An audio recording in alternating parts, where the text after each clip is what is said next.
Welcome to middle education. लीजिए students, finally कक्षा 9वीं के अंग्रेजी के मोस्ट इंपोर्टेंट प्रश्न के बाद अब मैं हिंदी का पेपर लेकर के आ चुका हूं, जो कि अर्धवार्षिक परीक्षा को ध्यान में रख के इस वीडियो को रिकॉर्ड किया जा रहा है। अर्धवार्षिक परीक्षा में जितना सिलेबस पूछा जाएगा उतने सभी प्रश्न मैं इस वीडियो में आपको बताने वाला हूं। देखिए, आपके स्क्रीन में अवेलेबल है कक्षा 9वीं के त्रैमासिक का पेपर, जो कि हिंदी का है और आप सबने पेपर देकर के आ ही गया है। लेकिन ये दूसरा आपके सामने क्वेश्चन बैंक रहा और पूरे के पूरे अर्धवार्षिक परीक्षा में प्रश्न यहीं से पूछे जाएंगे। कौन से क्वेश्चंस आपके एग्जाम में पूछे जा रहे हैं, यहां पर मैं टिक कराने वाला हूं। एक चीज को ध्यान देना, जिस प्रकार से मिडिल एजुकेशन से आप कक्षा 9वीं के हिंदी का वीडियो देकर गए थे, बहुत सारे क्वेश्चन सेम टू सेम आए थे आपके एग्जाम में। ठीक उसी प्रकार से अर्धवार्षिक परीक्षा की अच्छे से तैयारी केवल और केवल मिडिल एजुकेशन से करना। डेफिनेटली जितने क्वेश्चंस को मैं टिक कर रहा हूं, आपके एग्जाम में वही क्वेश्चन देखने को मिलेंगे। मैं आपको बता देता हूं, कक्षा 9वीं के अर्धवार्षिक का पेपर रेडी हो चुका है, बस प्रिंट हो चुका है, पूरा का पूरा पेपर का बंडल रखा हुआ है। आपके स्कूल में अभी पेपर नहीं भेजा गया है। 12 तारीख से आपका एग्जाम है, 12 से पहले आप सभी के स्कूल में क्वेश्चन पेपर सेंड कर दिया जाएगा। देखिए स्टूडेंट्स, आपका पूरा का पूरा पेपर जो बन रहा है इस ब्लूप्रिंट के अकॉर्डिंग बन रहा है। ब्लूप्रिंट को आपको ध्यान में रखना है। जैसे काव्य खंड से 17 नंबर का प्रश्न पूछा जाएगा, काव्य बोध से 10 नंबर का, यहीं पर गद्य खंड से 17 नंबर का, भाषा बोध से 8 नंबर का, कृतिका भाग 1 से 8 नंबर का, अपठित गद्यांश जो कि किताब से हमेशा बाहर पूछता है और ये आपका आएगा ब्रिज कोर्स से, ये रहता है 4 नंबर का। पत्र लेखन औपचारिक और अनौपचारिक पत्र। औपचारिक पत्र वो पत्र कहलाते हैं जब आप स्कूल में लिखते हो या फिर कलेक्टर साहब को लिखते हो या फिर नगर पालिका नगर निगम को लिखते हो, उसे कहते हैं औपचारिक पत्र। और अनौपचारिक पत्र उसे कहते हैं जब हम अपने दोस्त को लिखते हैं, भाई को लिखते हैं, माता पिता या फिर शिक्षक इनको लिखते हैं, इन्हें कहते हैं अनौपचारिक पत्र। ठीक है, आगे देख लीजिए, अनुच्छेद लेखन, निबंध लेखन, ये सब फिक्स होते हैं कौन से पूछे जाएंगे, इनको भी मैं टिक कराने वाला हूं। 7 नंबर के आएगा। टोटल आपका एग्जाम 75 मार्क्स का रहेगा, जैसे कि आप देख सकते हैं। ये देखिए, पूर्णांक 75 नंबर। टोटल प्रश्न की संख्या 23 रहेगा। देख लो, ब्लूप्रिंट में भी 23 दिया गया है। ठीक है, तो ब्लूप्रिंट को ध्यान रख करके ही वीडियो रिकॉर्ड किया जाएगा। देखिए स्टूडेंट्स, ऑलरेडी इसका पार्ट नंबर 1 अपलोड है, जिसमें मैं काव्य खंड को डिस्कस किया हूं। अब मैं काव्य बोध मतलब 10 नंबर के वे सभी क्वेश्चंस देखूंगा जो अर्धवार्षिक परीक्षा में आ रहे हैं। कौन से क्वेश्चंस आ रहे हैं मुझे यहाँ पर टिक करा दिया गया, मुझे क्वेश्चन बता दिया गया है। अब आपको उन्हीं क्वेश्चंस को अच्छे से रेडी करने हैं। तो चलिए फिर इस पेपर को बेस बना करके और अर्धवार्षिक में कौन से क्वेश्चन आ रहे हैं उसको हम देखते हैं। जैसे मैं पेज ओपन करता हूं तो यहाँ पर एक मॉडल पेपर है, इसे आपको ध्यान नहीं देना है, इसे साइड करो, क्योंकि कौन से क्वेश्चन आ रहे हैं ये अंदर से पूछा जाएगा, मॉडल पेपर के बाहर से नहीं आ रहा है। लेकिन एक चीज ध्यान देना, इस क्वेश्चन बैंक में जितने भी आंसर्स हैं सभी 100% इक्वलेट आंसर नहीं है। तो यदि आपके पास परीक्षा बोध परीक्षा अध्ययन हो तो वहां से आंसर को जरूर देखें। लेकिन क्वेश्चन पेपर यहीं से आ रहा है पूरा पूरा, तो इसमें कौन से क्वेश्चन दिए गए हैं, कौन से आ रहे हैं, वहां पर मैं आपको टिक कराने वाला हूं। देखिए, सबसे पहले जैसे आपको पेपर मिलेगा तो पेपर में वस्तुनिष्ठ प्रश्न पूछे जाएंगे। वस्तुनिष्ठ के लिए आपको टेलीग्राम पर जुड़ना होगा, वहां पर मैं शेयर करूंगा, वीडियो के डिस्क्रिप्शन बॉक्स में उसका लिंक दिया गया है। ठीक है, तो अब हम यहाँ पर बात करने वाले हैं 2 नंबर के सभी क्वेश्चंस और 3 नंबर की। जैसे मैं इसे साइड करता हूं तो देख लीजिए, टोटल काव्य बोध से 10 नंबर का आएगा। ठीक है, 1 नंबर के 6 प्रश्न, 2 नंबर के 2 प्रश्न, मतलब केवल हमें छोटे छोटे 2 प्रश्न यहां से रेडी करना है। कौन से आ रहा है देखना, यहाँ पर टिक करा दिया गया है। ठीक है, आप टेंशन बिल्कुल मत लो, क्वेश्चन को अब मैं आपके सामने बताने वाला हूं। देखो, काव्य किसे कहते हैं, उसके भेद के नाम लिखिए। 2 नंबर का प्रश्न आ रहा है इस बार आपकी परीक्षा में। ठीक है, चाहे आपका सेट ए हो, बी हो, सी हो, डी हो, सभी सेट का मैं यहीं पर लेकर के आया हूं। ठीक है, तो देखिए काव्य किसे कहते हैं, तो सिंपल सा, रसाक्तम वाक्यम काव्यम, अर्थात रसयुक्त वाक्य काव्य है। ठीक है, आपको इतना लिखना है। फिर उसके भेद, तो काव्य के 2 भेद होते हैं, एक होता है दृश्य काव्य और एक होता है श्रव्य काव्य। दृश्य मतलब होता है देखना, जब देख करके हम काव्य की आनंद की अनुभूति करते हैं उसे कहते हैं दृश्य काव्य। और जब श्रव्य मतलब होता है सुनना, जब सुन करके आनंद की अनुभूति करते हैं तो उसे कहते हैं श्रव्य काव्य। खत्म, वेरी सिंपल। ठीक है, आगे देख लेते हैं। अब यहाँ पे और कोई भी क्वेश्चन रेडी नहीं कर रहा है, 5 नंबर रेडी कर लेना। ये आ रहा है आपके सेट नंबर, मैं सेट नहीं बताने वाला। ठीक है, सेट नहीं बताने वाला, नहीं तो गड़बड़ हो जाएगा। रस किसे कहते हैं, रस के अंगों के नाम लिखिए। तो सिंपल से यार, किसी काव्य को पढ़ने, सुनने, देखने, किसी काव्य को पढ़ने, सुनने, देखने, सुनने मतलब वही ना श्राव्य और देखना मतलब दृश्य। तो किसी काव्य को पढ़ने, सुनने, देखने में जो आनंद की अनुभूति प्राप्त होती है उसे रस कहते हैं। आगे कहता है रस के अंग के नाम लिखिए। तो रस के 4 अंग होते हैं, कौन से, अस्थायी भाव, विभाव, अनुभव और संचारी भाव। एक प्रश्न देखना, 1 नंबर में आ रहा है इस बार, सेट नंबर डी में पूछा जा रहा है। ठीक है, सेट नंबर डी का ये क्वेश्चन है कि संचारी भाव की संख्या कितनी है, ये खालिस्तान में पूछा जाएगा। तो याद रखना कि उसकी संख्या 33 है। ठीक है, चलिए आगे देख लेते हैं नेक्स्ट। अब इनमें से कोई भी क्वेश्चन नहीं आ रहा है। ये देखिए 8वां नंबर, दोहा की परिभाषा उदाहरण सहित लिखिए। तो सिंपल से यार, दोहा में 4 चरण होते हैं। प्रथम और तृतीय चरण में 13-13 मात्राएं और द्वितीय और चतुर्थ चरण में 11-11 मात्राएं होती है। ठीक है, और अंत में गुरु और लघु होते हैं। बस यही दोहा का परिभाषा है। अब दोहा तो कई सारे हैं यार, देखो एक यहाँ पे लिखा है, रही मन पानी राखिए बिन पानी शब सून, पानी गए न उबरे मोती मानुष चून। बस इतना लिखकर कंप्लीट करना, ये सब मत लिखना, ठीक है। काव्य भारती ये सब नहीं लिखना है। तो यहां से यहां तक लिख देना, पूरा हमारा कंप्लीट हो गया। इसके अलावा जब हनुमान चालीसा पढ़ना स्टार्ट करते हो तो शुरू में दोहा आता है। ठीक है, श्री गुरुचरण सरोज रज निज मोहन गुरु सहाय बरन रघुवर बिमल जस जो दायक फल चार, ये तो आपका दोहा है, इसे भी आप लिख सकते हो। ठीक है, चलिए आगे देख लेते हैं नेक्स्ट 11वां नंबर। 11वां नंबर पूछा है, अनुप्रास अलंकार की परिभाषा उदाहरण सहित दीजिए। तो अनुप्रास अलंकार, अनुप्रास अलंकार का मतलब क्या होता है, पे लिखा है जहां एक ही वर्ण एक से अधिक बार आए।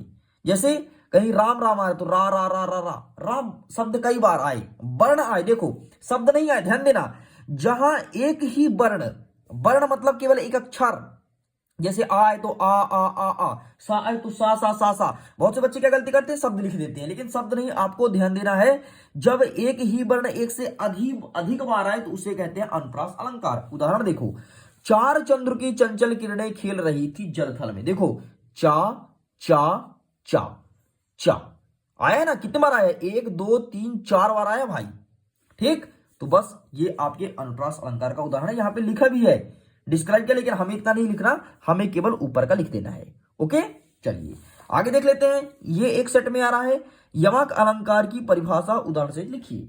यमक का मतलब होता क्या यार, जब कोई शब्द 2 बार आए, ध्यान देना, जब कोई शब्द 2 बार आए और उसका अर्थ अलग अलग हो उसे कहते हैं यमक। नाम से स्पष्ट है, यमक। जब कोई शब्द 2 बार आए और उसका अर्थ अलग अलग हो, यहां पर वर्ण नहीं आएगा, यहां पर आएगा शब्द। देखा कैसी, जब कोई शब्द एक से अधिक बार प्रयोग हो और प्रत्येक बार उस शब्द का अर्थ भिन्न हो, मैंने पहले बोला था अलग हो, उसे यमक अलंकार कहते हैं। जैसे देखना, कनक कनकते 100 गुनी मां दत्ता अधिखाए, ई खाए बैरात नर ई पाए बैराए। एक कनक का मतलब होगा सोना और एक कनक का मतलब होता है धतूरा। सोना, गोल्ड, अगर इतना सारा कोई सोना पा जाए, अरे वो सोने वाला, सोने के बिस्तर में हम सो रहे हैं, ठीक है, सोना गोल्ड जिसे पहनते हैं, अगर कोई इतना सारा गोल्ड पाए तो पगला जाएगा मारे खुशी के कि हमारे पास इतना सोना है। लेकिन वही कनक, धतूरा जो शंकर जी में चढ़ता है, अगर कोई उसे खा लेगा वो भी बौर आ जाएगा, मतलब वो भी पगला जाएगा। तो देखो, चाहे सोना मिल जाए तो पागल होगा, चाहे धतूरा खा ले तो पागल होगा, बस वही कह रहा है। ठीक है, देखो यहाँ पे लिखा भी है कि एक कनक का अर्थ सोना होगा, दूसरे कनक का अर्थ धतूरा होगा, इसलिए यमक अलंकार है। यहाँ पे लिखा है, लेकिन आपको लिखा नहीं देख रहा है क्योंकि यहाँ पर मिडिल एजुकेशन आपको समझा दिया है। ठीक है, तो ये भी हमारा कंप्लीट होता है। एक सेट में आप क्या रहा है, उत्प्रेक्षा अलंकार। ध्यान देना, बहुत से सेट में ये क्वेश्चन रिपीटेड है। बस आपको पता है जो ABCD बनता है ना, ज्यादा अंतर नहीं होता सेटों में भाई। 80% क्वेश्चन, 80% प्रश्न सेम रहता है, 20% चेंज इधर उधर रहता है क्वेश्चन। ठीक है, 20% मात्र, 80% सभी सेट में सेम रहता है, चाहे A हो, B हो, C हो, D हो। तो आपको मैं बता देता हूं, कई सारे सेट में क्वेश्चंस रिपीट है। अब मैं आपको ये नहीं बता सकता कि कौन सा प्रश्न पूछा जा रहा है, लेकिन 100% यही क्वेश्चन आ रहा है। ठीक है, आगे देख लो, उत्प्रेक्षा अलंकार की परिभाषा बताइए।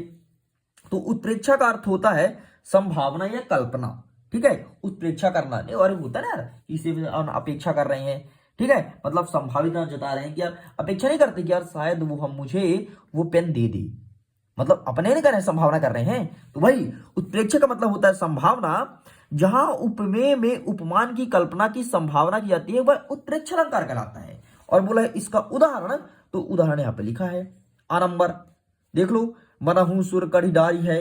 ठीक, ये पूरा यहाँ पे लिख देना। लेकिन एक चीज ध्यान देना, यहाँ पे जो एग्जाम्पल दिया है बहुत ज्यादा कठिन है, कठिन है वैसे बहुत ही छोटा है यार। देख लो, यहां से लेके यहां तक तो लिखना है, ये मीन तक, यहीं तक लिखना है आपको। ठीक है, फिर इसका उदाहरण दिया है।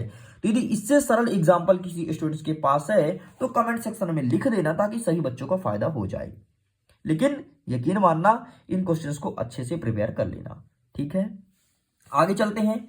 मानवीकरण अलंकार किसी में नहीं आ रहा है। नेक्स्ट क्वेश्चन जो आ रहा है वो है महाकाव्य और खंड काव्य में 2 अंतर लिखिए। 2 अंतर लिखना है, मतलब 2 नंबर का प्रश्न पूछा जाएगा। सबसे पहले ये समझो, आखिरकार महाकाव्य होता क्या यार। महाकाव्य नाम से स्पष्ट है, महा मतलब बहुत बड़ा। तो सिंपल से यार, अगर कोई काव्य बहुत बड़ा होगा तो इसमें जो किरदार निभाने वाले लोग रहेंगे ये भी बहुत से लोग होंगे, है ना। और खंड का भी बात करो, खंड मतलब छोटा एक पार्ट। जैसे आपके प्रश्न बैंक का मैं इतना फाड़ दूं और बोलूं एक एक खंड है, खंड ही बोलूंगा ना, लेकिन ये पूरा पूरा प्रश्न बैंक तो आपका महाकाव्य हो गया भाई, पूरा पूरा है। लेकिन इसी को इतना फाड़ दूं तो ये ना बोलोगे कि प्रश्न बैंक का एक खंड राम ने फाड़ दिया, मतलब ये खंड हो गया। ठीक है, तो यही पूछा है कि महाकाव्य और खंड काव्य में दो अंतर। तो महा मतलब बड़ा और खंड मतलब छोटा। तो जिसमें किसी चीज का छोटा सा चित्रण हो, छोटा सा वर्णन हो, उसे बोलेंगे खंड काव्य। और इसमें किसी के बारे में बहुत बड़ा वर्णन हो, विस्तृत वर्णन हो, जब से उसका जन्म हुआ है और उसके मरण तक का, उसे बोलेंगे महाकाव्य। आपका रामचरितमानस वो एक महाकाव्य है यार, क्योंकि राम के जन्म से लेकर के सीता जी को लाने और उनकी मृत्यु तक का पूरा वर्णन किया गया है। लेकिन खंड काव्य आपका क्या हो जाएगा, पद्मावत, आपका एक खंड काव्य है। ठीक है, तो हो सकता है आप एग्जाम्पल लिखा हो, आई डोंट नो, नहीं लिखा है कोई बात नहीं, लेकिन मैंने आपको एग्जाम्पल तौर पर समझा दिया। तो अब देखिए महाकाव्य में क्या लिखेंगे, महाकाव्य में जीवन के समग्र रूप का उल्लेख होता है। देखो मैंने बोला ना कि जन्म से लेकर के मरण तक समग्र रूप का मतलब पूरा वर्णन है, और एक पक्ष का उद्घाटन किया जाता है। तो ये मत लिखना, बस इतना लिखना, वेरी इजी। ठीक है, आगे देख लेते हैं। यहां पे महाकाव्य विस्तृत होता है, मैंने पहले बोला महाकाव्य बड़ा होगा, तथा खंड काव्य संक्षिप्त होता है, खंड काव्य छोटा होता है। पहला अंतर ये हो गया। ठीक है, दूसरा अंतर इसी में देखो, पूरा नहीं लिखा है, महाकाव्य में जीवन का समग्र रूप से उल्लेख होता है, लेकिन खंड काव्य में जीवन के एक अंश का उल्लेख होता है। देखो पूरा उत्तर इन्होंने नहीं लिखा है, इसलिए मैं बोलता हूं क्वेश्चन में जो आंसर दिया है उसके ऊपर 100% श्योर मत होना। यदि आप टॉपर बनना चाहते हो तो, यदि चाहते हो ठीक है यार हम पास कर लेंगे काम हो जाएगा, तो फिर बिल्कुल आप इस पे जा सकते हो। लेकिन टॉपर तो डेफिनेटली क्वेश्चन बैंक से नहीं पड़ेगा, मुझे भी पता है। ठीक है, तो ये हो गया महाकाव्य का, सुन भी लिया आपने। आगे देख लेते हैं थर्ड नंबर। महाकाव्य में प्रकृति चित्रण विशद रूप से किया जाता है, जबकि खंड काव्य में प्रकृति चित्रण संक्षिप्त रूप में होता है। विशद मतलब होता है वही बड़ा, विस्तृत, और संक्षिप्त मतलब छोटा। ठीक है, अब भैया एक बात बताओ, जब महाकाव्य में किसी व्यक्ति के जीवन का जन्म से लेकर के मरण तक का वर्णन होगा तो पात्रों की संख्या अधिक होगी, क्योंकि भाई किसी के जन्म से लेकर के मृत्यु तक के बारे में लिखा है। लेकिन खंड काव्य में छोटा सा रूप निकाल लिया है भाई। अरे सिंपल सा, वेरी सिंपल समझना, जैसे मिडिल एजुकेशन हो गया। मिडिल एजुकेशन जब से चैनल स्टार्ट किया, जब से स्टार्ट किया और आज तक में कितने सारे बच्चे मिडिल एजुकेशन से जुड़ चुके हैं, टोटल सब्सक्राइबर आपके मोबाइल स्क्रीन में दिख रहा है, ये तो टोटल हो गए ना। लेकिन मैं बोलूं कि मिडिल एजुकेशन के दिसंबर माह में कितने बच्चे जुड़े हैं, तो ये तो एक खंड हो गया भाई। दिसंबर माह में जितना आप सब्सक्राइबर अभी वर्तमान में देख रहे हो, अभी वर्तमान में 75,000 है, इतना क्या देख रहे थे, क्या दिसंबर माह में थोड़ा जुड़े हैं, ये तो कब से जुड़ते आ रहे हैं, धीरे धीरे जुड़ रहे हैं। जिसको पसंद आ रहा है, जिसको नहीं आ रहा वो भाग भी रहे हैं। ठीक, लेकिन मैं दिसंबर माह की बोल दूं तो दिसंबर माह का फिक्स हो जाएगा कि दिसंबर माह में 2000 बच्चे मिडिल एजुकेशन में जुड़े हैं। ठीक, तो ये तो एक खंड हो गया। तो वही कह रहा है कि महाकाव्य में पात्रों की संख्या अधिक होती है और खंड काव्य में पात्रों की संख्या सीमित होती है। ये प्रश्न आ रहा है, बस दो प्रश्न और आपके एग्जाम में आ रहा है। एक है मात्रिक छंद किसे कहते हैं, तो सिंपल सा मात्रिक छंद मतलब जिसमें मात्राओं की गणना होती है, ध्यान से देखना, मात्रिक छंद जिससे मात्रा की गणना होती है उसे कहते हैं मात्रिक छंद। और यहीं पर एक सेट में पूछा गया बाणिक छंद, तो जिसमें वर्णों की गणना होती है उसे कहते हैं बाणिक छंद। खत्म, वेरी सिंपल। ठीक है, बोला किसी एक मात्रिक छंद का नाम लिखिए, तो आप यहाँ पे लिख दो मंगल भवन अमंगल हारी। आवाज अच्छा नहीं तो हम नहीं आगे नहीं गा रहे हैं। ठीक है, द्रवहुष दरस अजीर बिहारी, इसका देख लो। यहां पर बोला है कि किसी एक वार्णिक छंद का वर्णन करो, तो देखो कवित्व और सवैया, बस इतना लिखकर कंप्लीट करना है। तो इस प्रकार से स्टूडेंट्स पूरा का पूरा आपका सेकंड पार्ट मतलब 10 नंबर के क्वेश्चंस कंप्लीट हो गए हैं। चाहे आपका कोई भी सेट हो, सभी को मैं कवर कर दिया हूं। ठीक है, तो 10 नंबर आपका पक गया है, 10 नंबर आपका नहीं कटने वाला है। बस इतने क्वेश्चंस याद कर लोगे तो। अब रही बात 1 नंबर के क्वेश्चंस की, तो इसके लिए आपको जुड़ना पड़ेगा टेलीग्राम में, जिसका लिंक वीडियो के डिस्क्रिप्शन बॉक्स में दिया गया है। वहां पर मैं आपको एक लिंक दूंगा जिसमें पूरे बस में क्वेश्चन लिखे रहेंगे। कितने आपको इस पार्ट से अगर 6 पूछा जा रहा है तो मैं 6 दूनी 12 प्रश्न दूंगा, 12 में से 6 पक्का आएगा। ठीक है, लेकिन पूरा पूरा सेम टू सेम नहीं दिखा सकता क्योंकि हमारा भी कुछ टर्म्स एंड कंडीशन होता है। बाकी फेसबुक पेज को जरूर फॉलो करना क्योंकि वहां पर कुछ हटके कंटेंट मिलेगा और एग्जाम टाइम पे मिलेगा, तो फॉलो अभी से कर लो। और लाइक का बटन होगा तो लाइक दबा देना, जिस प्रकार से यूट्यूब में नोटिफिकेशन होता है ना, तो फेसबुक पेज में लाइक होता है, लाइक दबाओगे तो जैसे मैं वीडियो अपलोड करूंगा नोटिफिकेशन आपके पास पहुंचेगा। सो वीडियो को एंड करता हूं, आपसे इजाजत चाहता हूं। अगर ये वीडियो पसंद आया तो प्लीज वीडियो को लाइक कीजिएगा। वीडियो पसंद नहीं आया, कहीं पे कुछ कमी रही गई तो डिसलाइक करके और कमेंट सेक्शन में जरूर लिखना। ओके, आपके एग्जाम के लिए ऑल द बेस्ट। जल्दी मिलता हूं पार्ट नंबर 3 के साथ, इसमें कवर करेंगे गद्य खंड के सभी क्वेश्चन आंसर्स को।